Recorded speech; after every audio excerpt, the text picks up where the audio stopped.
서방과 러시아의 긴장이 날이 갈수록 고조되고 있습니다. 러시아 군함은 군사훈련을 위해 미국의 턱 밑에 위치한 카리브해로 향하고 있는데요. 러시아와 우호적 관계인 베네수엘라와 쿠바에 기항할 것으로 보입니다. 군함은 몇 주 안에 카리브해에 도착해 여름 내내 그곳에 머물 가능성이 있다고 전해집니다.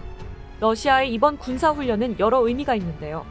우크라이나 공격으로 여러 척의 함정을 잃은 러시아 해군이 여전히 국제적인 군사작전 수행 능력이 있다는 것을 보여주려 한다는 것이죠. 또한 미국의 우크라이나 지원에 대한 대응의 일부라고도 해석됩니다. 카리브해로의 러시아 군함 파견은 처음 있는 일은 아닌데요.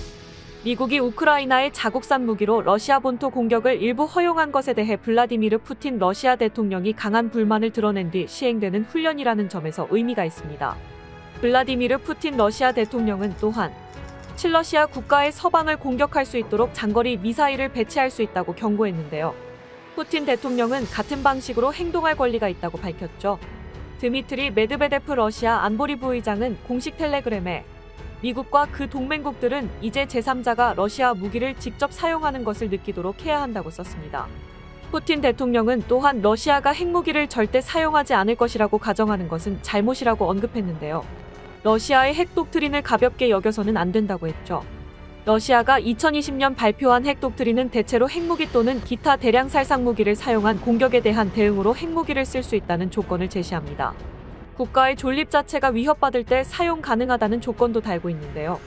푸틴 대통령은 만약 누군가 우리 주권과 영토 보전을 위협한다면 모든 수단을 마음대로 사용할 수 있다고 했죠. 유럽 각국에서는 의문의 화재와 기반 시설 공격이 잇따라 발생했습니다. 지난 3월에는 우크라이나 구호품을 공급하는 데 쓰이던 영국 런던의 창고에서 화재가 발생했습니다.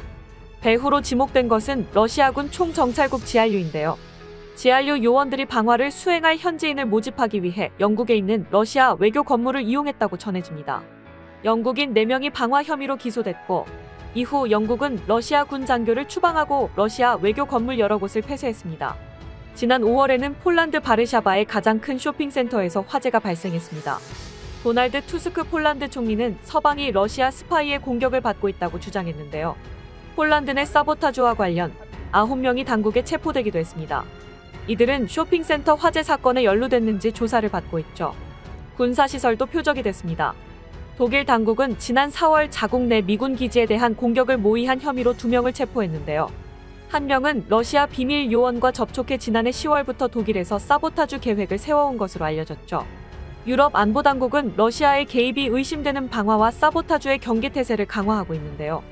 유럽 전체로 확대되는 러시아의 위협에 우크라이나 전쟁이 더 큰 전쟁으로 번질 수 있다는 경고가 이어지고 있습니다.